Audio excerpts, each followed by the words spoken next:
चलिए बच्चों आगे चलते हैं। आज मैग्नेटिज्म, इलेक्ट्रोमैग्नेटिक फोर्सेस और magnetic effect due to current वाला जो चैप्टर है उसके हम कुछ सवाल करते हैं। कुछ सवाल थोड़े से टफर साइड के भी हो सकते हैं। वैसे मोस्टली सवाल ऐसे मान के चल लो कि नियरली 20 में से 15 सवाल तो जेईई मेन लेवल के होंगे। 5 सवाल हो सकता है कि थोड़े से टफर साइड के हों, बट उसमें ऑब्वियस बात है, बड़ा कुछ सीखने को भी मिलेगा ही। सबसे पहला सवाल, किसी चार्ज पार्टिकल के पास अगर वेलोसिटी हो तो वो अपने आस पड़ोस के रीजन के अंदर किस तरह से मैग्नेटिक फील्ड क्रिएट करता है, इसका सवाल है। चार्ज पार्टिकल है ए, जिसका चार्ज बड़ा मुझे दे रखा है 2 कूलम। ये 100 मीटर पर सेकेंड से भाग रहा है और जब ये किसी बड़ा ए पॉइंट से गुजरता है तो इसकी वेलोसिटी ऐसे है। The strength of magnetic field at point B due to this moving charge. बड़ा यहां से 2 मीटर दूर इस पॉइंट पर मैग्नेटिक फील्ड कितनी होगी, मुझसे ये पूछा है। वेलोसिटी ऐसे है, आर वेक्टर ऐसे है, V cross R, magnetic field आएगी बेटा ऐसे अंदर की तरफ। ठीक है, कितनी आएगी? मूविंग चार्ज पार्टिकल की वजह से मैग्नेटिक फील्ड का जो फॉर्मूला है that is mu naught upon 4 pi charge into speed into sine of angle between velocity and R vector upon distance का स्क्वायर। ये जो म्यू नॉट अपॉन 4 पाई है ये 10⁻⁻⁷ है। चार्ज जो है बड़ा आपके पास वो 2 कूलम है। स्पीड आपके पास 100 मीटर पर सेकेंड है। साइन 30 बड़ा आपके पास हाफ आ गया। डिस्टेंस बड़ा जैसे मैंने कहा कि आपके पास 2 मीटर दे रखी है। मेरे ख्याल से काम बन जाएगा बेटा। ये दोनों कैंसिल। 100/4 बड़ा कितना गया 25, तो 25 into 10⁻⁻⁷ SI unit is obviously tesla. It can be written as 2.5 micro tesla. There must be some option like that. Yes, the option is A हमारा आंसर। ठीक है बच्चा, आगे चलते हैं। नेक्स्ट इज बढ़िया सवाल, अच्छा सवाल है बेटा। थोड़ा टफर साइड का सवाल हो सकता है, बट इस तरह का सवाल बेटा आप जेईई मेन में वैसे एक्सपेक्ट कर सकते हो। बस इतना फर्क है कि उसमें हो सकता है कि डायग्राम बना हुआ है। 3 semi infinite thin conductors are joined at origin of coordinates and lie along x axis, y axis and z axis. Okay, it makes sense. ये बड़ा मान लीजिए कि आपके पास x axis है, ये बड़ा आपके पास y axis है और बाहर की तरफ आती हुई बड़ा मान लीजिए आपके पास z axis है। Let's say this is x axis, let's say बड़ा this is y axis और बड़ा बाहर की तरफ आते हैं आपके पास z axis. The current I flowing along the conductor lying along x axis, बड़ा सेमी इनफाइनाइट वायर है। पहले बोल दूं, सवाल में लिखा हुआ है ये सेमी इनफाइनाइट वायर है। हाँ बेटा, सेमी इनफाइनाइट वायर है।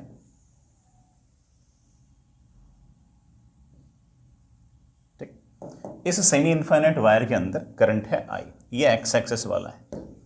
ठीक है, and divides equally into the other two मतलब बेटा आधा करंट चला गया उस तार में जो y एक्सिस के अलोंग पड़ा है, सवाल बेटा पहले से लिखा हुआ है, और बाकी आधा करंट चला गया इसमें जो z एक्सिस के अलोंग पड़ा है।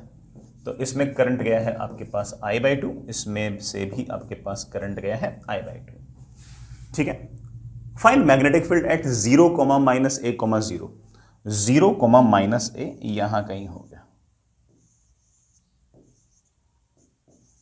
0, -a, 0 ये पॉइंट है जहां पर मुझे मैग्नेटिक फील्ड निकालनी है। अभी निकालते हैं आराम से।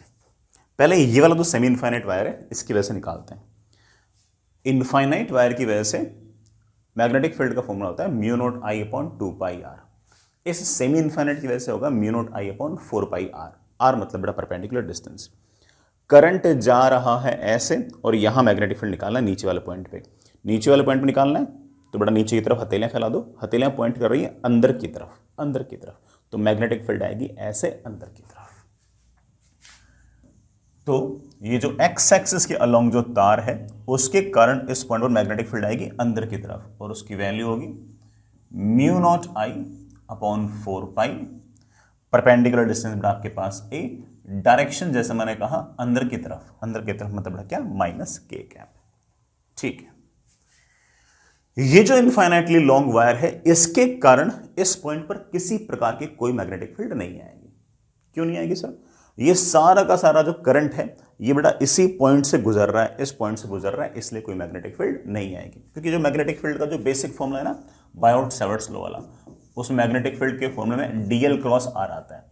यहां पर डीएल ऐसे है, आर वेक्टर ऐसे है, दोनों एंटी पैरेलल है, तो क्रॉस प्रोडक्ट आपका 0 आ जाता है। तो इसके कारण कोई मैग्नेटिक फील्ड नहीं आएगी।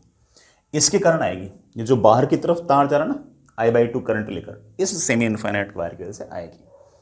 इसकी वजह से करंट की डायरेक्शन इस तरफ, बड़ा करंट की डायरेक्शन इस तरफ, मैग्नेटिक फील्ड निकालनी है नीचे वाले पॉइंट पे, तो नीचे की तरफ हथेलियां फैला दो, हथेलियां पॉइंट कर रही हैं इस तरफ, तो मैग्नेटिक फील्ड आएगी इस तरफ। वो मैग्नेटिक फील्ड होगी कितनी? म्यू नॉट आई नहीं बेटा, I/2 अपॉन 4 पाई यहां से यहां तक की परपेंडिकुलर डिस्टेंस, वो डिस्टेंस ए है। डायरेक्शन बेटा बोल चुका हूं, करंट जा रहा है ऐसे और नीचे वाले पॉइंट पर निकालना है, करंट की तरफ अंगूठा, नीचे वाले पॉइंट पर बेटा मैंने हथेलियां फैला दी, हथेलियां पॉइंट कर रही इधर की तरफ, एक्स एक्सिस की तरफ। This is the answer.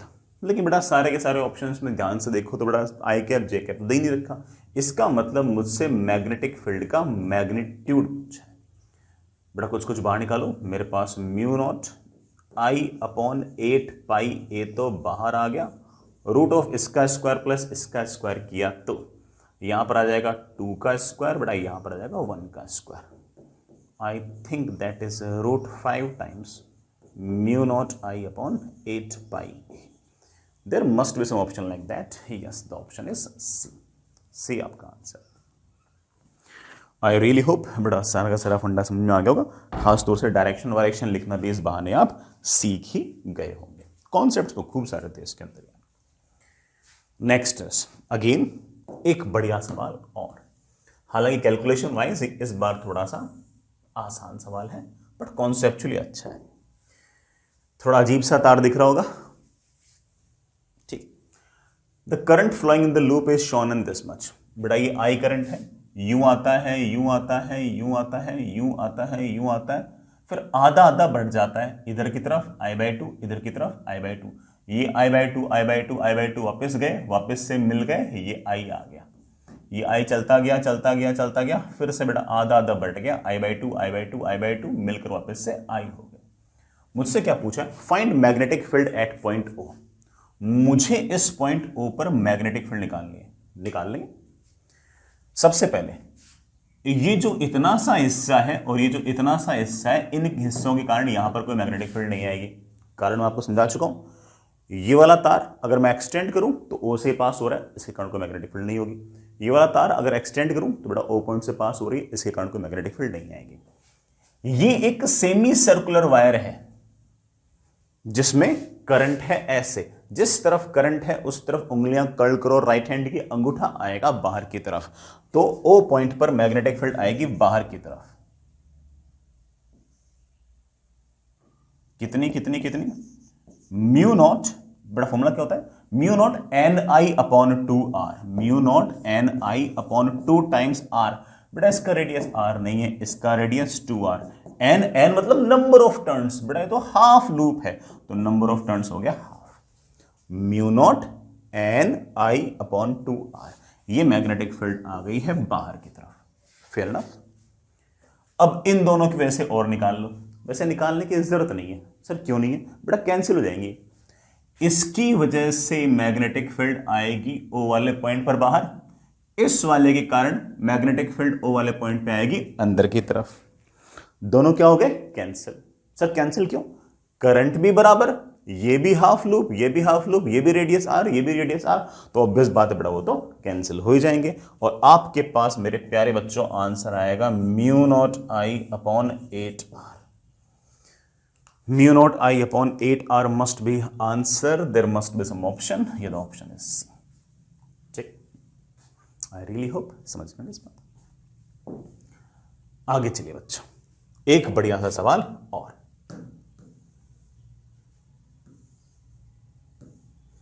बड़ा एक तार है जिसकी लेंथ L है। बड़ा कोई तार है जिसकी लंबाई L है, इसको मैंने बेंट कर दिया सर्कुलर आर्क की फॉर्म में, रेडियस बड़ा इसकी आर है, ठीक है। Magnetic field at the centre of the circular arc is proportional to, कर देंगे बेटा। मुझसे पूछा है कि बेटा इसको मैंने ऐसे आर्क फॉर्म में बना दिया, ठीक है, और मान लो बेटा ये एंगल थीटा वगैरह कुछ ना कुछ ऐसा सब्सटेंड कर रहा है।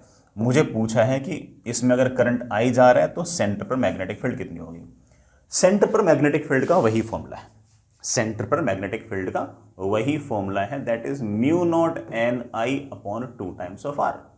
सर नंबर ऑफ टर्न्स क्या लिखूं? देखिए बेटा, अगर पूरा एंगल 2 पाई होता है तो नंबर ऑफ टर्न्स बोलते हैं हम 1। अगर एंगल थीटा होगा तो नंबर ऑफ टर्न्स हम बड़ा बोल देंगे थीटा अपॉन 2 पाई। अरे यूनिटरी मेथड, 2 पाई एंगल होता है तो नंबर ऑफ टर्न्स बड़ा 1 लिख दो, एंगल थीटा है तो नंबर ऑफ टर्न्स बड़ा ऑफ कोर्स थीटा अपॉन 2 पाई लिख दो।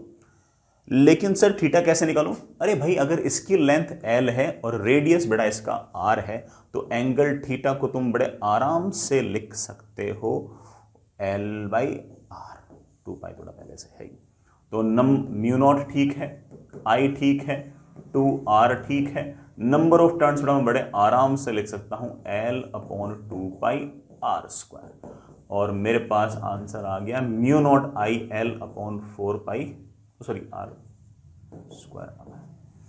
आप चाहो तो बड़ा ये वाला फॉर्मूला याद भी रख सकते हो, बस इसमें एल क्या है? एल बड़ा पूरे तार की लेंथ है। हालांकि मुझे ये वाला फॉर्मूला ज्यादा पसंद है, mu not N I upon 2 R, लेकिन नंबर ऑफ टर्न्स और टोटल लेंथ ऑफ वायर ही आपस में किस तरह से रिलेट होते हैं ये हमें आना चाहिए। और इससे मेरे पास आ गया कि it should be directly proportional to L upon R square. L upon R square is there option, the option is of course, ठीक है ना। नेक्स्ट इज अच्छा सवाल बेटा, फॉर्मूले रिवाइज कराने के हिसाब से अगर देखें तो बढ़िया सवाल। The radius of coil of wire with n turns is 0.02 metre. बड़ा जो कॉइल है इसका मुझे रेडियस गिवन है, ध्यान रखना, और उसमें करंट जा रहा है 3.5 एम्पियर, नॉट एन इश्यू, ठीक है ना। द करंट फ्लोज क्लॉकवाइज, बड़ा ठीक है, ऐसे क्लॉकवाइज करंट जा रहा है। A long straight wire carrying current 54 ampere, बड़ा ये तार है, इसमें करंट जा रहा है 54 एम्पियर, ठीक है। Is located 0.05 metre from the edge of the coil. बड़ा एज ऑफ द कॉइल का मतलब ये डिस्टेंस मेरे पास 0.05 मीटर है, ये डिस्टेंस 0.05 मीटर है, ठीक है। रेडियस बेटा पहले से कितनी दवाई 0.22 मीटर, ठीक है, not an issue. The magnetic field at the centre of coil is 0 tesla. अच्छा सेंटर ऑफ मैग्नेटिक फील्ड 0 है, क्यों? कैंसिल हो गई होगी। The number of turns N of the coil, coil के बेटा नंबर ऑफ टर्न्स पूछे, कैंसिल हो भी सकती है। इस तार के कारण, ये जो बड़ा सर्कुलर लूप है ना, इसके कारण मैग्नेटिक फील्ड आएगी अंदर की तरफ, और ऊपर वाला जो तार है उसमें करंट है ऐसे, उसमें करंट है, उसमें बड़ा करंट है इस तरफ, और मुझे नीचे वाले पॉइंट पर मैग्नेटिक फील्ड निकालनी, तो नीचे वाले पॉइंट पर अगर मैग्नेटिक फील्ड निकालने तो जिस तरह करंट है उस तरफ अंगूठा, नीचे वाले पॉइंट मैग्नेटिक फील्ड निकालनी है, हथेलियां फैला दो, हथेलियां पॉइंट कर रही है बाहर की तरफ, तो मैग्नेटिक फील्ड बाहर की तरफ। नेट मैग्नेटिक फील्ड 0 होने के लिए दोनों के मैग्नेटिक फील्ड के मैग्नीट्यूड सेम होने चाहिए, बराबर कर दो, आंसर आ जाएगा। इस तार के कारण कुछ दूरी पर मैग्नेटिक फील्ड का फॉर्मूला होता है mu not I, infinite wire है बेटा, अपॉन 2 पाई परपेंडिकुलर डिस्टेंस। बेटा परपेंडिकुलर डिस्टेंस जाएगा 0.05 plus 0.22, 0.27 should be equal to, इसके कारण मैग्नेटिक फील्ड, अरे यार सर्कुलर लूप के कारण मैग्नेटिक फील्ड का फॉर्मूला कितनी बार तो सिखा दिया तुम लोगों को, mu not N I upon 2 times of R, R मतलब बेटा रेडियस, दैट इज 0.2। यार मेरे ख्याल से तो सॉल्व करते ही आंसर आ जाएगा, मतलब आ जाना चाहिए।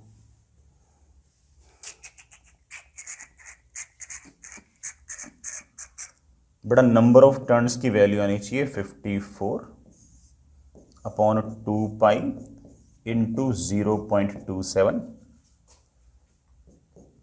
इंटू 2 इंटू 0.22 अपॉन बड़ा 3.5। देखने बेटा क्या क्या निपटा, ये दोनों 0 निपटे, ये निपटा, ठीक है ना, ये जीरो निपटा के मैंने बेटा यहाँ पर एक जीरो लगा दिया। देखते हैं अब क्या होता है। सबसे पहले तो बेटा ये हो गया, ये 2 बच गया, ठीक है। और कुछ बड़ा मामला बना क्या, 2 से बेटा 2 क्या हो गया, कैंसिल। बड़ा ऊपर क्या आ गया मेरे पास, 20 इंटू 22 अपॉन पाई इंटू 35। बड़ा पाई को 22/7 लिख लूं इंटू 35, जो कि उससे थोड़ा आसान लग रहा है मेरे को, ठीक है। और ये मेरे पास आ गया 5, 20/5 4। अरे यार अच्छा आंसर है, तो मुझे लगा पॉइंटों में आंसर आएगा। पाई को 22/7 लिखने पर थोड़ा सा आसान पड़ गया, ठीक है। Number of turns should be 4, बेटा 4 तो आपके पास ऑप्शन है, ठीक है, बढ़िया। सवाल की लैंग्वेज भी अच्छी थी, बातें भी अच्छी थी। ये बेटा ये तो आसान सवाल है, ठीक है। मुझे तो सिर्फ और सिर्फ फॉर्मूला याद कराने के चक्कर में ही ये वाला सवाल पूछना पड़ा, जस्ट बिकॉज कि बेटा जब मैं थ्योरी ब्रशअप करा रहा था तो मुझसे ये वाला फॉर्मूला शायद स्किप हो गया था, इसलिए। The ratio of energy density, बस ये बताने के लिए कि बेटा एनर्जी डेंसिटी का फॉर्मूला मैग्नेटिक फील्ड के केस में जो होता है दैट इज मैग्नेटिक फील्ड का square upon 2 times of epsilon naught, sorry mu naught. The ratio of energy density of magnetic field in the middle region of solenoid to that in the region, to that in the end region. ये आपके पास solenoid है, इस solenoid के centre पर energy density कितनी होगी और and पर एनर्जी डेंसिटी कितनी होगी, इसका रेशियो पूछा है। वेरी सिंपल, सेंटर पर मैग्नेटिक फील्ड मेरे प्यारे बच्चे जानते हैं mu not N I, and वाले पॉइंट पर मैग्नेटिक फील्ड मेरे बच्चे जानते हैं mu not N I by 2, मतलब ये सेंटर पर जितनी मैग्नेटिक फील्ड है उसका हाफ है। यहां पर आपके पास एनर्जी डेंसिटी होगी जो भी मैग्नेटिक फील्ड का स्क्वायर है अपॉन 2 टाइम्स म्यू नॉट। यहां बेटा आपके पास एनर्जी डेंसिटी होगी जो आपकी आधी मैग्नेटिक फील्ड है ना, उसका square upon 2 times of mu naught. As you can see that कि इसके मुकाबले बेटा ये 1/4 है, तो आप कह सकते हैं कि इनका रेशियो जो है वो 4:1 है। मुझे तो फिर भी टाइम लग गया ऐसे सब बोलने में, आप थोड़ा एकदम एक लाइन में बोल दोगे कि सर मैग्नेटिक फील्ड जो है वो एंड के मुकाबले यहां पर दुगनी, तो एंड के मुकाबले यहां पर एनर्जी डेंसिटी 4 गुनी, तो सीधे बोल सकते हो। ये वाला सवाल तो ऐसा है कि अगर एक्चुअल जे के अंदर आए तो विद इन 30 सेकेंड से क्वेश्चन होना चाहिए, ठीक है।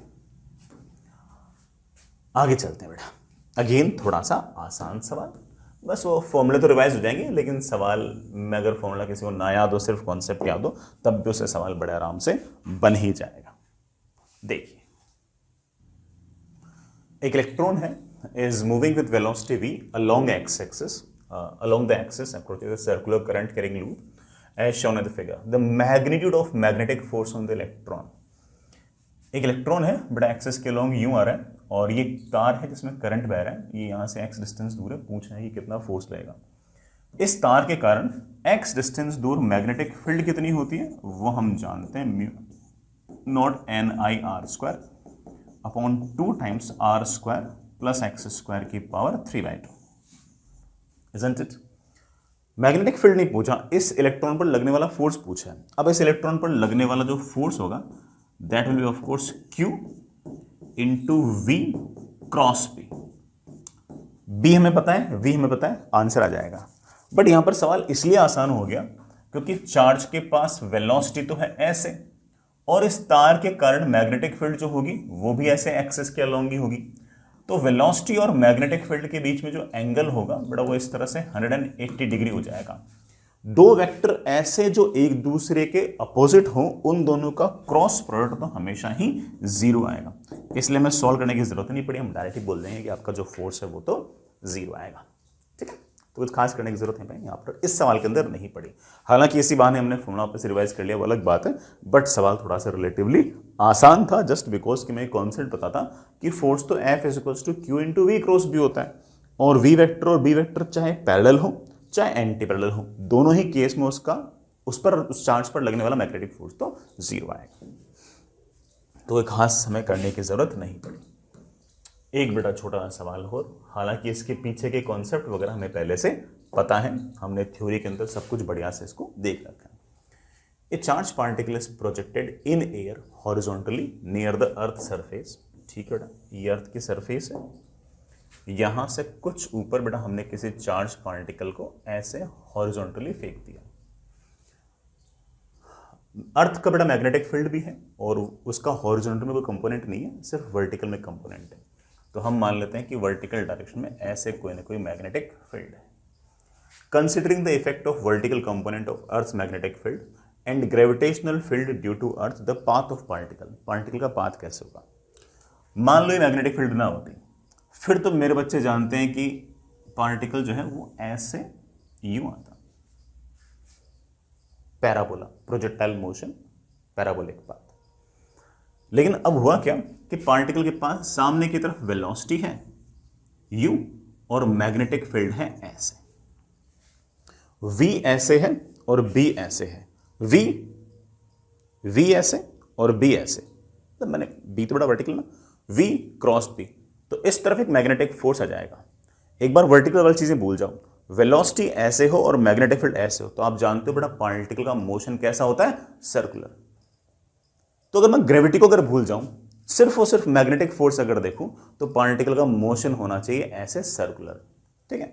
और अगर मान लो कि कोई मुझे कह दे, बड़ा बात तो समझ आ गई ना, मेरे पास वेलोसिटी है ऐसे, मैग्नेटिक फील्ड है ऐसे, और ऐसे मुझे बोल दिया कि नहीं नहीं पार्टिकल के पास ग्रेविटेशनल फोर्स भी लग रहा है, तो उस केस के अंदर हमारा जो पार्टिकल होगा बेटा उसके पास motion will be like this, वो नीचे भी लगातार आएगा और इस तरह से बेटा लगातार सर्कुलर मोशन भी लगातार करता जाएगा। तो उसका जो मोशन होगा बेटा it will be something like helical, उसका जो मोशन होगा बेटा it will be something like ऐसे हेलिकल, इस तरह का उसका मोशन हो।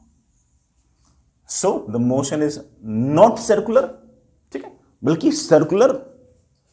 अगर मैं ग्रेविटेशनल फोर्स भूल जाऊं ना तो उसका मोशन सर्कुलर है, मैग्नेटिक फोर्स भूल जाऊं तो पैराबोलिक है। दोनों को अगर जोड़ूंगा तो बड़ा उसका रिजल्टेंट मोशन आएगा, and resultant motion will be not straight line, not circular, not parabolic, but it will be helical. Magnetic force ना होता तो it would have been parabola, gravitational force नहीं हुआ होता तो सिर्फ सर्कुलर होता, लेकिन दोनों है, इस कारण से बड़ा ये नहीं है स्ट्रेट लाइन, तो कैसे भी नहीं होना था, सिर्फ और सिर्फ आपको मोशन हेलिकल हो जाए। हालांकि मैं एग्जैक्ट बड़ा पाथ वगैरह नहीं जानना, हमें तो सिर्फ और सिर्फ इतना ही बताना था कि मोशन कैसा होगा, ठीक है।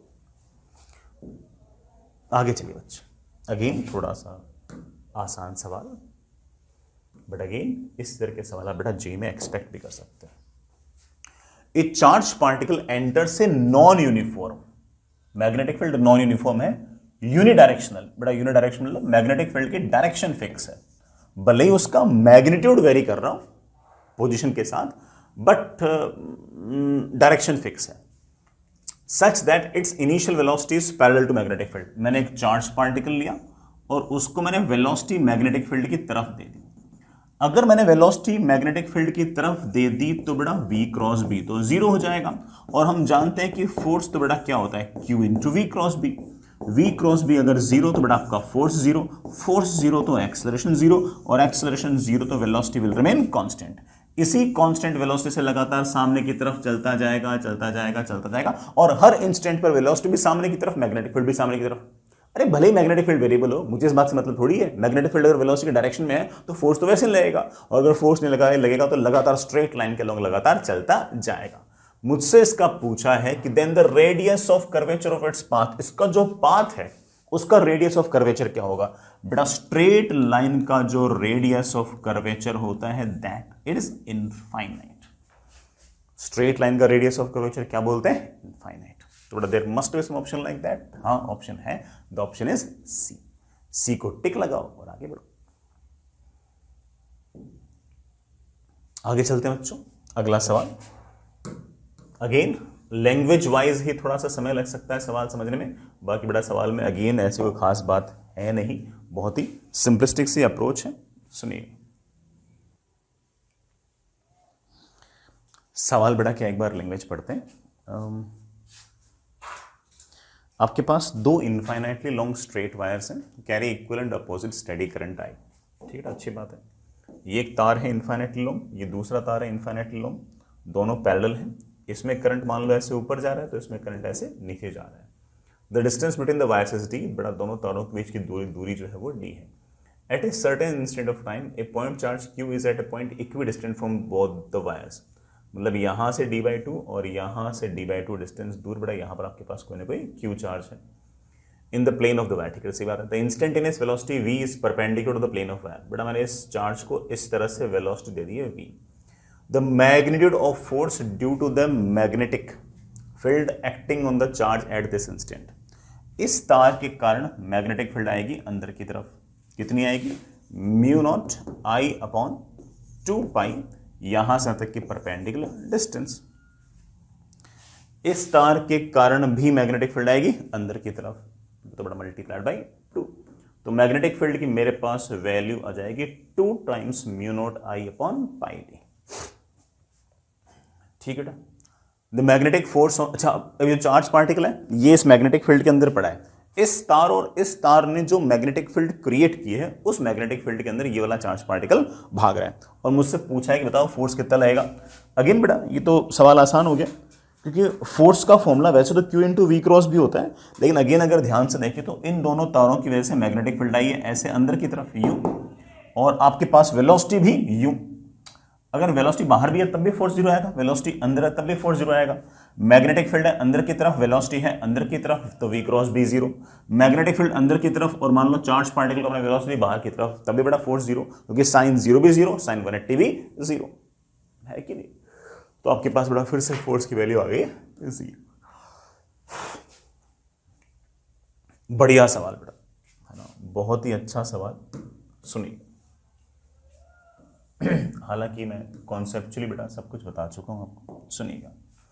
एक conducting wire bent in the form of parabola y² = 2x। बड़ा तार है, तार की शेप ऐसे बता रखी है, करंट जा रखा है इसके अंदर से 2 ampere. The wire is placed in uniform magnetic field 4 k cap Tesla. बड़ा पूरे के पूरे रीजन के अंदर ऐसे 4 k कैप का मैग्नेटिक फील्ड दे रखा है मुझे। अच्छी बात बेटा। Magnetic force on the wire, wire पे मैग्नेटिक फोर्स पूछा। मैग्नेटिक फील्ड जब यूनिफॉर्म हो तब मैंने मेरे बच्चों को सिखा रखा है कि फोर्स का फॉर्मूला होता है I × L×B। सर ये L वेक्टर क्या है? L वेक्टर है सबसे पहले वाले पॉइंट और सबसे आखिरी वाले पॉइंट को जोड़ने वाली ये लाइन। आप पूरे के पूरे तार को भूल सकते हो और सिर्फ इसे याद रख लो, बहुत है। सिर्फ और सिर्फ बेटा इसे याद रख लो, काफी है। ठीक है, अब ध्यान से देखना बेटा, यहां पर आपका x कोऑर्डिनेट है 2, बेटा 2 लिखा हुआ ना, तो y² = 2x, y² = 4। बड़ा y की वैल्यू मेरे पास आ गई है ±2। तो ये वाले पॉइंट के कोऑर्डिनेट तो मेरे पास हो गए 2,2 और इस वाले पॉइंट का बड़ा मेरे पास कोऑर्डिनेट होगा 2,-2। तो इस तार को तुम इस तार से रिप्लेस कर दो, और अगर L वेक्टर अगर लिखना चाहो तो ऐसे लिख दो कि L vector is basically this vector. 2,2 से बेटा 2,-2 इज ऑफ कोर्स बेटा -4j कैप। कोई दिक्कत नहीं बेटा, 2,2 से 2,-2 बेटा -4j कैप। फोर्स का फॉर्मूला आ जाएगा करंट, करंट है बेटा कितना, 2 एम्पियर है क्या, 2 ampere into L×B। L vector है -4j कैप का cross product with magnetic field that is 4k cap. बेटा J cross K is I think बेटा I कैप, तो मेरे पास आंसर आ गया बेटा कितना, -32 I कैप, -32 I कैप। इधर की तरफ 32 न्यूटन का फोर्स। ये बेटा क्रॉस प्रोडक्ट वगैरह ना करना चाहो तो कोई ऐसा पाप नहीं हो चुका। L वेक्टर है ऐसे, B वेक्टर है, सॉरी L वेक्टर है ऐसे, B वेक्टर है ऐसे, फोर्स आएगा L×B की तरफ। L ऐसे, B ऐसे, तो L की तरफ हाथ ले गए, B की तरफ उंगलियां कर्ल की तो अंगूठा आ गया इस तरफ, तो -I कैप की तरफ डायरेक्शन है तो पता लग गया। और फोर्स सीधा बोल दो कि फोर्स का फॉर्मूला होता है ILB sin थीटा। करंट है 2, लेंथ है 4, मैग्नेटिक फील्ड भी है 4 into sine of angle between L vector and B vector, वो तो बेटा कितना है 90। 4 चौक 16, 16 दूनी 32। 32 फोर्स है, डायरेक्शन हम पहले से निकाल चुके हैं, नेगेटिव एक्स एक्सिस के अलोंग है, तो बड़ा आंसर आ गया मेरे पास -32 I कैप। तो बहुत अच्छा सवाल है, कॉन्सेप्चुअली बहुत सारी बातें सीखी अपन ने। यूनिफॉर्म मैग्नेटिक फील्ड हो तो कोई इंटीग्रेट करने की जरूरत नहीं, फोर्स आपका सीधा आ जाएगा I × L×B, और ठीक है बाकी बातें तो ठीक है। देखिए आगे चलते हैं बेटा, थोड़ा सा टफ सवाल, बट अगेन सीखने के लिए, सिखाने के लिए बहुत सारी बातें हैं। आराम से, इत्मीनान से, प्यार से बेटा ये वाला सवाल करो, बन जाएगा।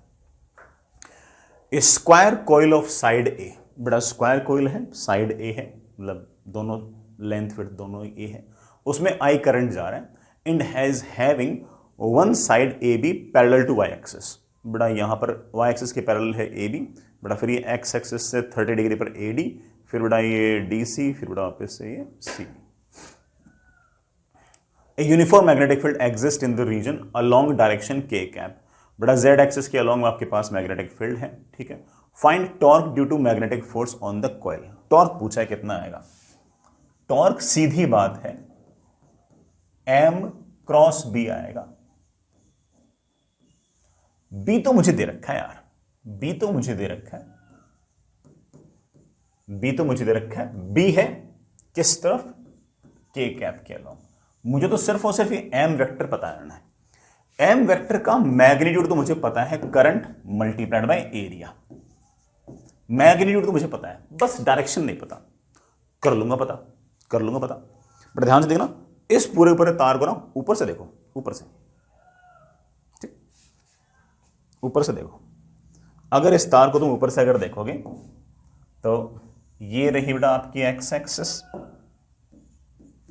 ये रही आपकी z एक्सिस, और आपकी तरफ ये y एक्सिस। मैं थोड़ा ऊपर बनाता हूं,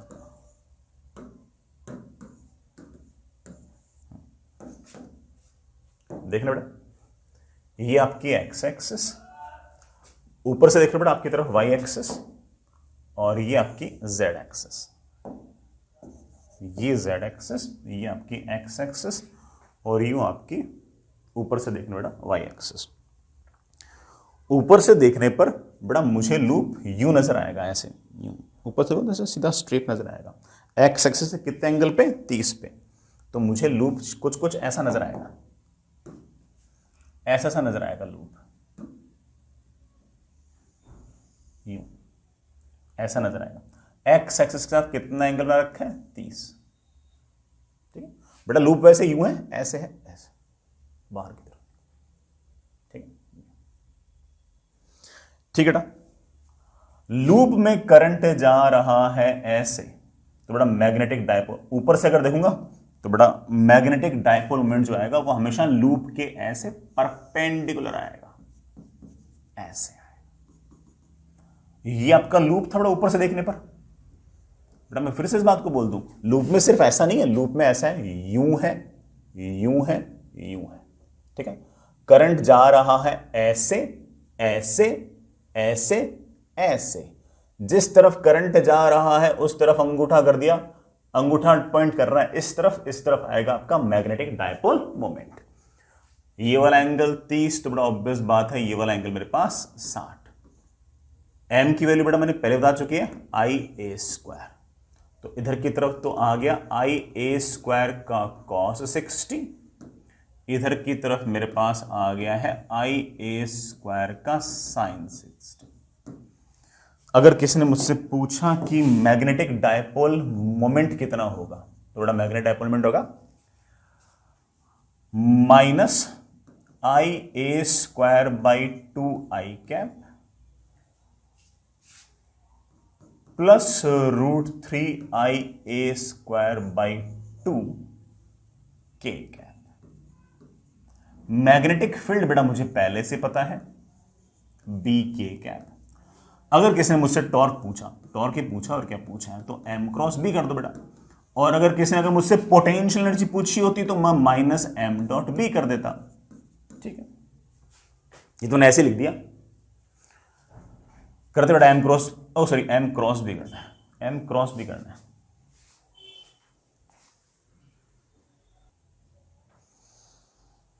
तो टॉर्क हमारे पास आएगा M cross B, M cross B करना, आई क्रॉस के, आई क्रॉस बड़ा क्या होता है माइनस जे कैप, तो मेरे पास आ गया that is equals to I A square by B, minus से बड़ा minus cancel, J cap, sorry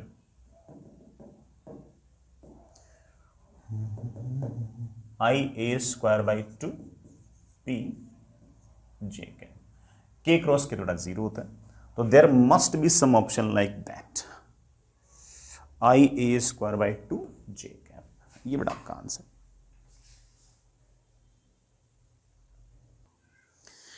ठीक है बच्चों, आगे चलते हैं ना। नेक्स्ट इज बड़ा बहुत ही अच्छा सा सवाल, हालांकि ये सवाल एक रिजल्ट पे बेस्ड है, मतलब इसको अगर इवन कोई बच्चा अगर याद भी रख ले तब भी उसके बहुत सारे सवाल सही हो जाएंगे, बट मैं तो निकाल रहा हूं। ठीक है, 2 particles each of mass m and charge q are attached to the end of a light rod of length 2r। बड़ा एक रॉड है, इसकी लेंथ 2r है, बीचों बीच से बड़ा हम ये लो r डिस्टेंस, ये लो बड़ा r distance. The road is rotated at constant angular velocity omega, बड़ा ठीक है, ऐसे ओमेगा से हम रोटेट कर रहे हैं about an axis perpendicular road passing through centre.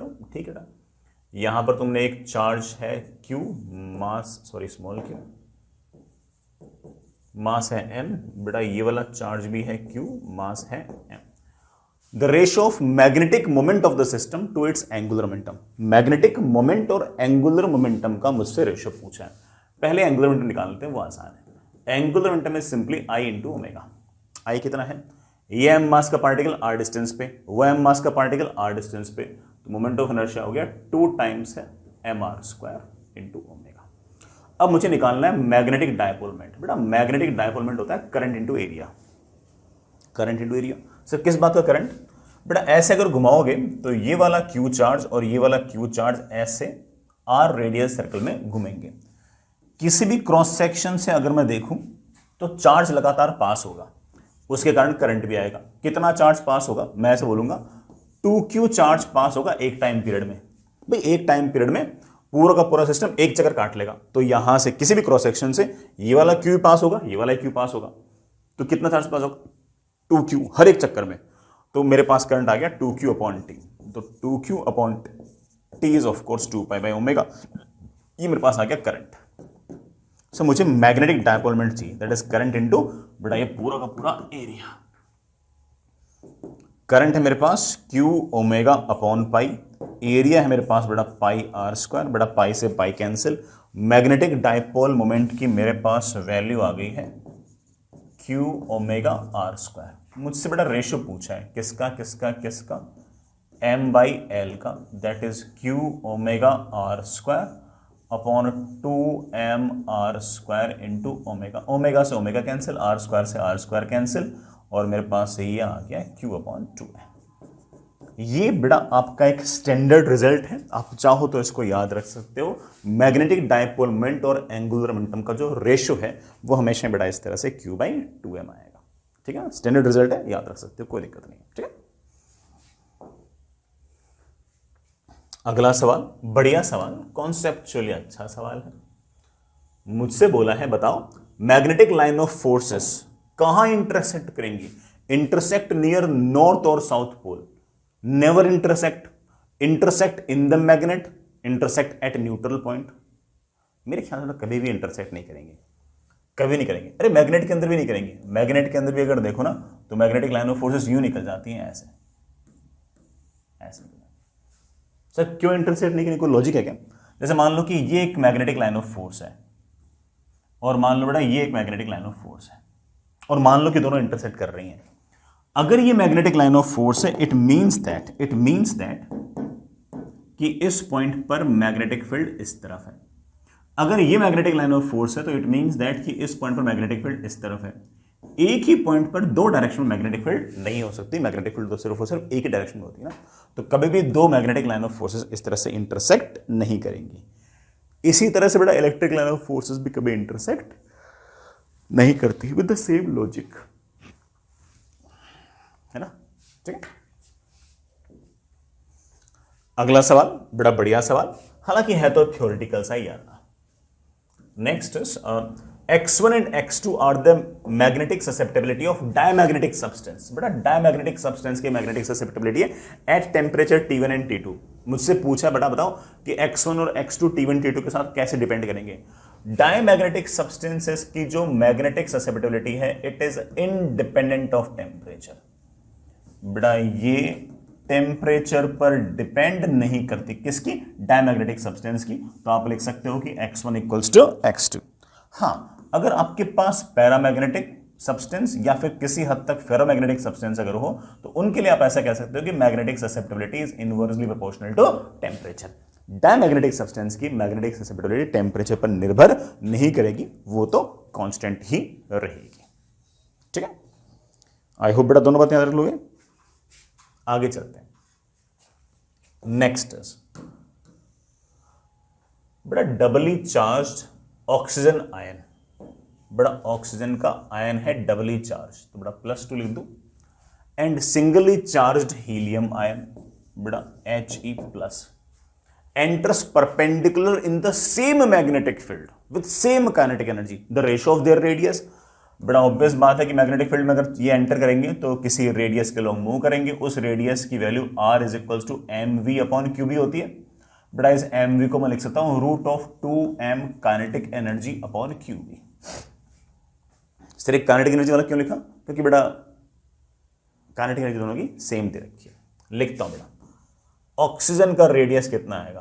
√2 times oxygen ion का मास। बेटा आप लोग तो जानते हो बेटा ऑक्सीजन आयन का मास तो 16 AMU, काइनेटिक एनर्जी बेटा K, चार्ज बेटा उसका charge 2E, doubly charge, magnetic field बेटा B। मुझसे पूछा है कि हीलियम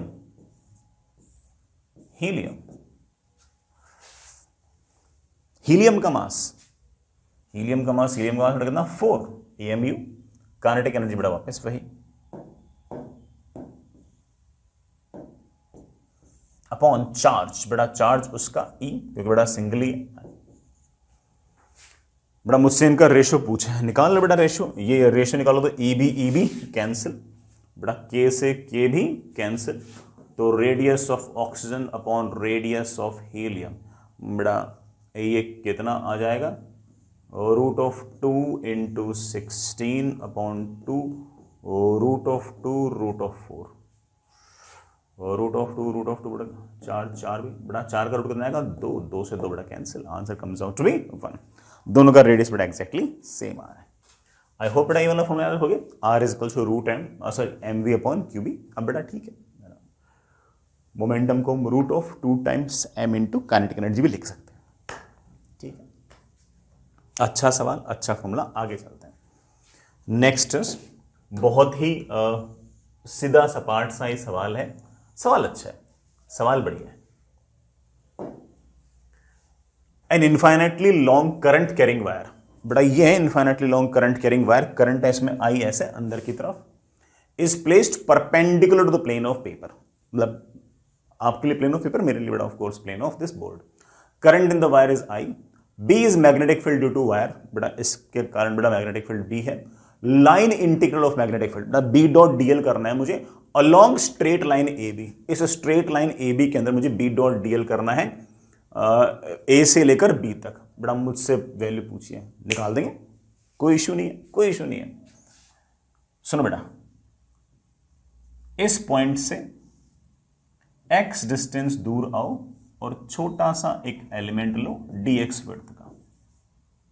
ये डिस्टेंस बेटा अपने आप मेरे पास हो जाएगी L - x। इस इनफाइनाइटली लॉन्ग वायर के से ये वाला पॉइंट थोड़ा दूर है। कितना दूर है? √L² प्लस L - x का होल स्क्वायर। इस तार के कारण मैग्नेटिक फील्ड आएगी ऐसे,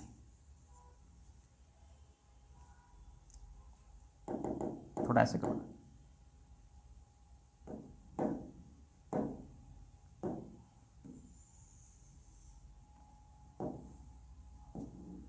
क्या कर दिया?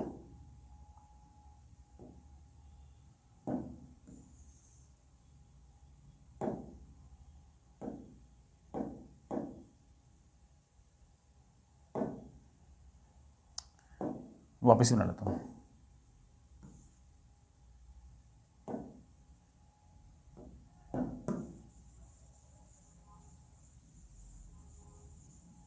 सुनना, मैं बेटा यहां से गया किसी x डिस्टेंस दूर, ये डिस्टेंस x, तो बेटा ये of course distance L - x। ये डिस्टेंस मेरे पास आएगी root of L square plus L minus X का होल स्क्वायर। एक्स डिस्टेंस जाकर मैंने छोटा सा बड़ा लेंथ लिया, बड़ा let's this length is D X, let's say बड़ा दिस एंगल इज थीटा। इस इनफाइनाइटली लॉन्ग वायर के कारण वहां पर मैग्नेटिक फील्ड होगी ऐसे, ये वाला एंगल थीटा, ये 90 माइनस थीटा, बड़ा ये वाला ऑपोजिट थीटा। इस मैग्नेटिक फील्ड की वैल्यू मुझे पता है mu not I upon 2 pi perpendicular distance, बड़ा perpendicular distance is root of L square plus L minus X का होल स्क्वायर। इस छोटी सी लेंथ पर बी डॉट डीएल करो, अभी करता हूं। बी डॉट डीएल अगर करना है तो दैट विल बी बी है मेरे पास mu not I upon upon upon upon 2 pi under root of L square plus L minus X का whole square into DL, DL मतलब बड़ा छोटी सी length DX, into cos of angle between them that is cos of theta. Cos theta मैं लिख सकता हूं base upon hypotenuse, बड़ा बेस है एल और हाइपोटेनस बड़ा वापस से root of L square plus L minus X का होल स्क्वायर। लेकिन सर मुझे तो ये इंटीग्रेशन बी डॉट डीएल पूरी लेंथ पे करना है, तो कर दो बेटा। एक्स की वैल्यू को इंटीग्रेट करना है 0 से लेके एल तक।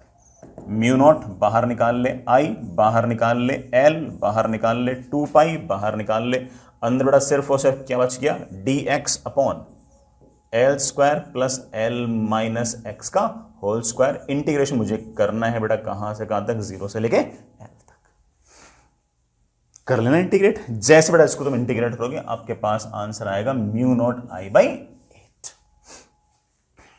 ठीक है ना, आसान सा ये सवाल था। मैथमेटिकली हो सकता है बेटा थोड़ा सा परेशान कर रहा हूं, बट ये आपका आंसर है। मैं इस सवाल को एक तरीके से और सोच सकता हूं। पहले वाला तरीका तो बेसिक तरीका था, मैं इसको एम्पियर्स लॉ से और सोच सकता हूं। ये मेरे पास बड़ा हमारा ये वाला पॉइंट ए, ये वाला बड़ा पॉइंट आपका बी, यहां से एल डिस्टेंस दूर आपके पास ये तो एल लेंथ है, ये इनफाइनाइटली लॉन्ग वायर है जिसमें करंट है आई। मुझे निकालना है बी डॉट या निकालूंगा। एक काम करना, इसको सेंटर मानते हुए एल रेडियस की ऐसे एक आर्क खींच दो।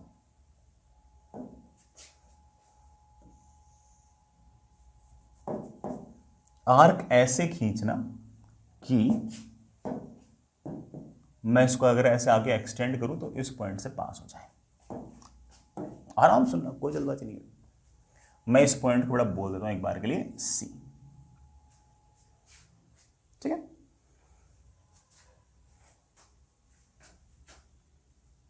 ठीक है, ये एल है, ये एल है, तो ऑफ कोर्स बड़ा ये वाला एंगल आपके पास 45 काम आएगा मेरे। इस पूरे के पूरे लूप में, इस मैं जानता हूं मुझे निकालना यहीं पे, इस पूरे के पूरे लूप में बार एम्पियर्स लॉ लगाना। Integration of B dot DL in a closed loop should be equal to mu not into इस लूप के अंदर कितना करंट है। इस लूप के अंदर तो कोई करंट नहीं है, तो 0। इसका मतलब ए से बी तक B dot DL plus B से सी तक बी डॉट डीएल और सी से ए तक जो बी डॉट डीएल है, तीनों का जो सम है it should be equal to mu not into I in. I in मतलब इस रीजन में से कितना करंट जा रहा है वो तो 0 है। इन तीनों में से एक टर्म वैसे ही 0 है, बी डॉट डीएल आएगी नहीं। क्यों नहीं आएगी? इस तार के कारण सी से ए पर अगर देखूं तो तार के कारण मैग्नेटिक फील्ड आएगी ऐसे, तार के कारण बड़ा मैग्नेटिक फील्ड आएगी ऐसे, और सी से ए में डीएल आएगा ऐसे, मैग्नेटिक फील्ड आएगी ऐसे, डीएल आएगा ऐसे, मैग्नेटिक फील्ड आएगी ऐसे, डीएल आएगा ऐसे। तो सी से ए तक आपका बी डॉट डीएल तो 0 हो जाएगा। इसका मतलब तो ये हो गया कि ये जो बी डॉट डीएल ए से बी तक है plus B dot DL B से सी तक है, उस दोनों का सम क्या होना चाहिए? 0। तुम तो बी से सी निकाल लो, सिर्फ बी से सी निकाल लूंगा, हबड़ा निकाल लेगा। बी से सी निकालना आसान काम है। एक काम बड़ा, इसी लूप को पूरा खींच दे खींच दे खींच दे खींच दे और एल रेडियस का एक सर्कल बना ले। इस पूरे एल रेडियस के सर्कल के अंदर जो बी डॉट डीएल आएगा दैट विल बी, बेटा बी डॉट डीएल निकाल रहे हो तुम, ऐसे करंट है अंदर की तरफ, तो पूरे इस सर्कल के अंदर जो बी डॉट डीएल आएगा that will be minus mu not into अंदर वाला करंट है आई। सिर्फ माइनस क्यों, तुम बी डॉट डीएल निकाल रहे हो ऐसे बाहर की तरफ और करंट है अंदर की तरफ। पूरे 360 डिग्री में अगर मैं बी डॉट डीएल निकालता हूं तो इतना आता है। अरे भाई 360 डिग्री में अगर निकालते हो तो माइनस म्यू नॉट आई आता है। तो 45 डिग्री में कितना आएगा, मेरे ख्याल से उसका 1/8 आएगा, तो minus mu not I by 8 आएगा। तो बी से सी तक हमारे पास जो बी डॉट डी आएगा माइनस म्यू नॉट बाई 8 आएगा। और हमारे पास ए से बी तक B dot D L minus mu not I by 8 should be equal to 0। B dot D L A से बी तक that comes out with mu not I by. हालांकि calculation wise मुझे ऐसा लगता है कि ये वाला सवाल थोड़ा सा इस तरह से करना थोड़ा सा आसान पड़ता है, लेकिन इस तरह की बातें तो बच्चा बड़ा सिर्फ और सिर्फ एक्सपीरियंस से ही सोच सकता है। जब वो खुद इस तरह के सवाल कम से कम 2 या 3 करे तब जाके उसको चेंज चमकती है कि हाँ भाई सवाल इस तरह से ही बन सकता है। ठीक है, बाकी बेटा बेसिक डेफिनेशन से तो हो ही जाता है। चलिए बच्चों, आसान सा ज्योमेट्री बेस्ड सवाल। In the figure shown, a charged particle of mass 2 gram, charge 5 microcoulomb, enters a circular region, वैसे बेटा cylindrical region बोलना चाहिए, ठीक है, of radius 10 centimeter, in which there is uniform magnetic field of 4 Tesla directed perpendicular to the plane of the circular region, ठीक है ना। If the particle velocity vector rotates angle 60 degree, बेटा velocity अगर 60 degree rotate कर रही है, इसका मतलब यूं गई यूं गई यूं गई यूं गई यूं गई, सॉरी 60 90 डिग्री 90 डिग्री रोटेट कर रही है तो यूं गई ऐसे आगे होगी। Passing through the region find its speed, बेटा मुझसे पूछा है कि इसकी स्पीड कितनी होगी मिलीमीटर पर सेकेंड में। जैसे मैंने कहा कि सिर्फ और सिर्फ ज्योमेट्री से ही आपका सवाल बन जाएगा। सोचते बेटा नया डायग्राम बनाए इसमें। चलिए, ये आपके पास लेट्स से बेटा आपका वो सिलेंड्रिकल रीजन है और इस सिलेंड्रिकल रीजन को मैं एक बार के लिए रेडियस मान लेता हूं, let's say capital R. Charge particle you enter करता है वी वेलोसिटी से, ठीक है ना। मान लो बेटा मैग्नेटिक फील्ड है ऐसे, बड़ा वेलोसिटी ऐसे मैग्नेटिक फील्ड ऐसे, वी क्रॉस बी आया ऐसे, तो ऑफ कोर्स बेटा इधर कहीं उसका फोर्स लग जाएगा, इधर कहीं सेंटर आ जाएगा और फिर वो यूं चलते चलते चलते चलते चलते चलते चलते चलते चलते यूं चलते चलते चलते चलते चलते चलते चलते ऐसे बाहर निकल जाएगा, ठीक है। जब यूं बाहर निकलेगा बड़ा वेलोसिटी की परपेंडिकुलर मैंने ऐसे एक लाइन खींचते, सवाल बड़ा साफ साफ ये बोल रखा है कि ये वाला जो एंगल है 90 डिग्री है। पहले वेलोसिटी यूं थी तो बड़ा वेलोसिटी यूं है, तो एंगल कितना हो गया 90 डिग्री।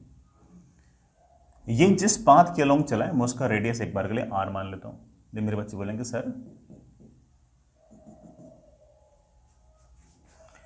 कि ये लेंथ आपके पास आर है, ये लेंथ भी आपके पास आर है, तो ये लेंथ आपकी आर होगी, ठीक है ना, कोई दिक्कत नहीं। ये लेंथ आर स्मॉल आर और बड़ा ये जो आपके पास क्या कहते हैं सिलेंड्रिकल रीजन है उसका रेडियस कितना हो गया कैपिटल आर। तो बड़े आराम से कह सकता हूं कि हमारा जो पार्टिकल जिस पाथ के अलोंग गया है उसका रेडियस और इस सिलेंड्रिकल पाथ का जो रेडियस हो तो एग्जैक्टली सेम ही हो गया, कोई दिक्कत नहीं बेटा। यहां से यहां तक की डिस्टेंस स्मॉल आर, यूं चलते चलते चलते चलते चलते चलते आपका पार्टिकल बाहर निकला, this small R becomes equivalent to this R. ले बेटा क्या रेडियस का मेरे पास कोई फॉर्मूला है? मेरे बच्चे बोलेंगे हाँ सर बिल्कुल है, mv/qb। मुझे वेलोसिटी अगर चाहिए तो दैट इज qbr/m। क्यू कितना है बेटा 5 माइक्रोकूलम, 5 माइक्रोकूलम। मास कितना है बेटा 2 ग्राम है ना, ठीक 2 ग्राम था ना, हाँ ठीक है। मैग्नेटिक फील्ड कितना बेटा सवाल के अंदर रखा होगा 4 टेस्ला। मैग्नेटिक फील्ड बेटा मुझे दे रखा है 4 टेस्ला। सिलेंड्रिकल रीजन का रेडियस कितना है जो सिलेंड्रिकल रीजन का रेडियस है बेटा वही हमारे इस सर्कुलर पाथ का रेडियस है। तो 10 सेंटीमीटर था, मैंने 0.1 लिख दिया। ये बड़ा निपटा, ठीक है, ये निपटा तो 10⁻⁻3, 5 दूनी 10, 10 इंटू 0.1 बेटा 1 इंटू 10⁻⁻3 मीटर, मतलब बेटा 1 मिलीमीटर। मेरे ख्याल से सवाल के अंदर बेटा पूछा, सॉरी 1 मिलीमीटर नहीं बेटा, वेलोसिटी निकाल रहे हो तो 1 मिलीमीटर पर सेकेंड। तो इस पार्टिकल की जो वेलोसिटी है बेटा वो 1 मिलीमीटर पर सेकेंड के बराबर होनी चाहिए। आंसर बेटा मिलीमीटर पर सेकेंड में ही हम लोगों से पूछा भी था, ठीक है। चलिए आगे चलिए बेटा। A hypothetical changing magnetic field is confined to a circular region. बेटा वैसे सवाल EMI का आ गया, ठीक है, इसमें से कोई बहुत भारी बात बेटा है नहीं। If the resistance of the part ABC and ADC are R and 2R, बेटा इस रीजन का रेडियस R है, इस रीजन का रेडियस आपके पास 2R, ठीक है, is confined in the ABCD। बेटा ये रीजन है जिसमें लगातार मैग्नेटिक फील्ड जो है वो लगातार चेंज हो रही है, ठीक है, magnetic field as a function of time है, ठीक है। मुझसे पूछा है कि बताओ then find the ratio of current in ABC। बेटा ABC में कितना करंट है वो और CDA में कितना करंट है वो, इसका रेशियो वगैरह पूछा, ठीक है बेटा, निकाल लें। यहाँ बेटा हमने करंट मान लिया कैपिटल I, निकाल लेंगे। ज़रा ध्यान से देखना बेटा, हालांकि सवाल में कॉन्सेप्ट जो है वो EMI का है, बट ठीक है बेटा सवाल आ गया तो कर लेते हैं। ये जो पूरा का पूरा लूप है, ये जो पूरा का पूरा आपको लूप दिखा रखा है, इस लूप के अंदर किसी प्रकार की कोई मैग्नेटिक फील्ड नहीं है, मैग्नेटिक फील्ड 0 है और वो कांस्टेंट है। तो इस पूरे के पूरे लूप के अंदर किसी प्रकार का कोई EMF इंड्यूस्ड नहीं होना चाहिए, कोई EMF इंड्यूस नहीं होना चाहिए, ठीक है। मान लेते हैं कि कुछ ना कुछ करंट इधर से गया होगा I डैश, यहाँ से चलते चलते यहाँ तक आओगे बेटा KVL लगा दो, चलते गए चलते गए चलते गए चलते गए -IR, चलते गए चलते गए चलते गए, रेजिस्टेंस में करंट के अपोजिट आओगे तो पोटेंशियल बढ़ेगा I डैश इंटू R, और सॉल्व करते ही I डैश की वैल्यू आ गई I, ये वाला करंट आ गया I, ये भी I, ये भी I, तो ऑफ कोर्स बेटा ये करंट कितना हो गया 2I। मुझे यहाँ पर करंट और यहाँ पर करंट का रेशियो पूछे तो that is 2I upon I, बेटा that comes out to be of course 2, ratio पूछा बेटा सर, ठीक। चलिए बेटा आगे चलते हैं। थोड़ा सवाल अगेन बेटा टफर साइड का, लेकिन एक अच्छे फॉर्मूले का रिवीजन कराने लायक बेटा आपका सवाल है। सवाल थोड़ा सा एडवांस लेवल का तो है बेटा। करंट कैरिंग वायर है, करंट दे रखा है, रेडियस दे रखा है, मास दे रखा है, नंबर ऑफ टर्न्स दे रखे हैं, सब अच्छी बात है बेटा। ये एक्सिस दे रखी है टेंजेंट से गुजरती हुई, कोई दिक्कत नहीं है। Uniform magnetic field perpendicular to the plane लगा रखी है बेटा, मैग्नेटिक फील्ड लगा रखी है से बाहर की तरफ uniform. How much minimum angular velocity, कम से कम मैं कितनी एंगुलर वेलोसिटी दूं कि हमारा जो सारा लूप हो कम से कम 270 डिग्री घूम जाए। हमारा जो लूप है वह भी ऐसे, उसको 270 डिग्री घुमाना है इस एक्सेस के अबाउट। तो यूँ घूमते घूमते घूमते 90 घूमा, यूँ घूमते घूमते घूमते घूमते 180 घूमा, और यूँ घूमते घूमते घूमते बेटा 270 घूमा। ये मुझे करना है, ठीक है बेटा। कितना ओमेगा कम से कम दूँ। ये जो इनिशियल पोजीशन दे रखी है इसमें अगर ध्यान से देखो तो ये जो तार है इसमें करंट है ऐसे, तो मैग्नेटिक डायपोल मोमेंट है ऐसे, मैग्नेटिक फील्ड भी है ऐसे, तो दोनों के बीच में जो एंगल आ गया बट आपके पास वो आ गया 0 डिग्री। तो अगर मैं आपसे पूछूं कि इनिशियल पोटेंशियल एनर्जी कितनी है, तो इनिशियल पोटेंशियल एनर्जी आएगी बेटा -mb cos 0। सर m कितना है? m मतलब magnetic dipole moment, current into area, लेकिन बेटा नंबर ऑफ टर्न्स तो ज्यादा है, ठीक है, इनटू मैग्नेटिक फील्ड बेटा cos 0 इज ऑफ कोर्स 1। ये मेरे पास इनिशियल पोटेंशियल एनर्जी है। इनिशियल पोटेंशियल एनर्जी बहुत कम है, लेकिन इनिशियली आपके पास कुछ ना कुछ काइनेटिक एनर्जी भी है। इनिशियल काइनेटिक एनर्जी है हाफ इसका I इंटू ओमेगा का स्क्वायर। I कितना बेटा? मेरे ख्याल से इसका I हो जाएगा रिंग का मोमेंट ऑफ इनर्शिया यहां के अबाउट, मैंने मेरे बच्चों का याद कर रखा है mr²/2, तो यहां के about 3/2 mr² 3/2 mr² into omega square. अब जैसे जैसे बेटा ये आपका जो लूप है ये रोटेट करेगा, वैसे वैसे लगातार इसकी पोटेंशियल एनर्जी बढ़ेगी और काइनेटिक एनर्जी घटेगी। ठीक है, पोटेंशियल एनर्जी वर्सेस थीटा के बीच में अगर आप ध्यान से देखो तो हमारे पास फॉर्मूला है U is equals to minus M B cos theta, और हमारे पास इसका जो ग्राफ आता है बेटा वो ऐसा सा आ जाए। थीटा इक्वल्स टू 0 पर पोटेंशियल एनर्जी लीस्ट है, काइनेटिक एनर्जी मैक्सिमम है। जैसे जैसे लगातार थीटा बढ़ेगा बढ़ेगा बढ़ेगा बढ़ेगा बढ़ेगा बेटा, जैसे जैसे लगातार थीटा बढ़ेगा पोटेंशियल लगातार बढ़ेगी, पोटेंशियल लगातार बढ़ेगी तो काइनेटिक एनर्जी लगातार घटेगी। और ये बेटा आपका 180 डिग्री वाला पॉइंट है। 180 डिग्री वाले पॉइंट पर आपके पास पोटेंशियल एनर्जी, यहां पर अगर आपके पास potential energy minus M B है तो यहां पर आपके पास पोटेंशियल एनर्जी मैक्सिमम होगी प्लस एम बी। इस पॉइंट पर पोटेंशियल एनर्जी सबसे ज्यादा है, यहां पर काइनेटिक एनर्जी सबसे कम होगी। अगर यहां पर भी आपके मतलब ये पूरा का पूरा लूप जब 180 डिग्री चलेगा, 180 डिग्री रोटेट हो जाएगा, तब भी अगर इसके पास थोड़ी बहुत भी ओमेगा हुई 0.00001 रेडियन पर सेकेंड हुई तो आगे तो अपने आप ही चला जाएगा। सबसे ज्यादा सर हम तो 270 डिग्री चलाना था बेटा, 270 डिग्री चलाना था, लेकिन आपको जोर तो सिर्फ और सिर्फ इस 180 डिग्री तक ले जाने में ही आता है, क्योंकि लगातार 0 डिग्री से लेकर 180 डिग्री तक पोटेंशियल एनर्जी लगातार बढ़ रही है, काइनेटिक एनर्जी लगातार घट रही है, पोटेंशियल एनर्जी लगातार बढ़ रही है, काइनेटिक एनर्जी लगातार घट रही है। एक बार अगर 180 डिग्री वाले पॉइंट को क्रॉस कर लिया तो उसके आगे तो पोटेंशियल एनर्जी घटेगी और काइनेटिक एनर्जी बढ़ेगी और आराम से 270 पहुंच जाएगा। दिक्कत तो सिर्फ और सिर्फ उस पॉइंट तक पहुंचाना है, कौन सा, 180 डिग्री वाला। तो तुम तो सिर्फ और सिर्फ theta is equals to 180 degree वाला जो पॉइंट है वहां तक पहुंचा दो। उसके बाद वाले पॉइंट पर बेटा 270 डिग्री पर तुम्हें चिंता करने की जरूरत नहीं है, उसके आगे वाले पॉइंट पर तो पोटेंशियल एनर्जी घटती रहेगी, काइनेटिक एनर्जी बढ़ती रहेगी और आराम से पहुंच जाएगा। 180 डिग्री पर आपके पास फाइनल पोटेंशियल एनर्जी आएगी minus M B cos 180, that is equals to plus M B, that is equals to plus I into pi R square into M.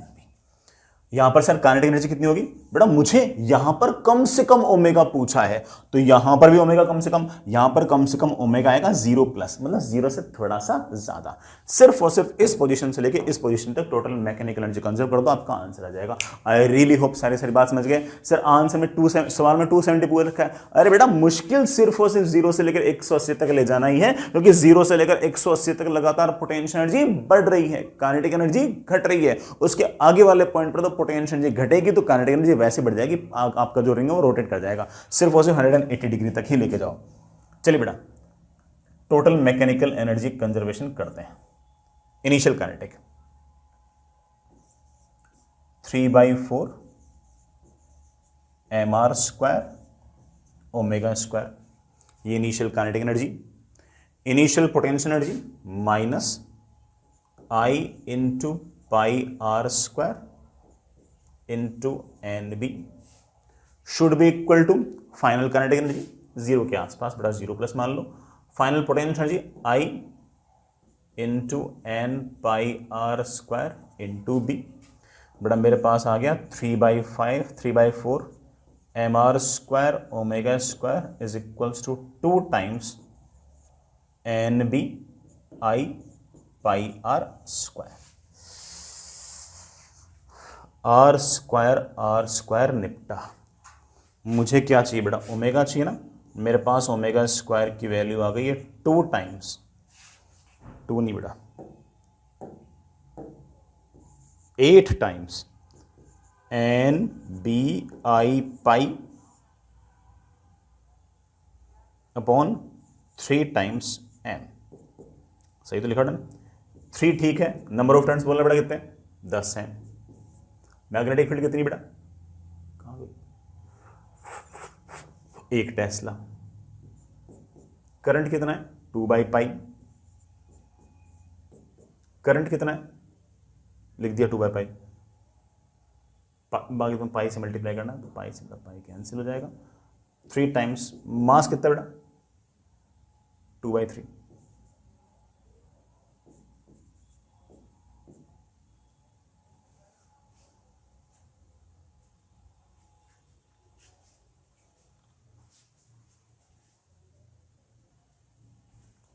अरे बेटा ये 8 है, ठीक है, मल्टीप्लाइड है बेटा, ये दोनों कैंसिल हो गए बेटा, कितना 80 आ गया। तो ओमेगा स्क्वायर बेटा मेरे पास आ गया 80, तो ओमेगा मेरे पास आएगा √80।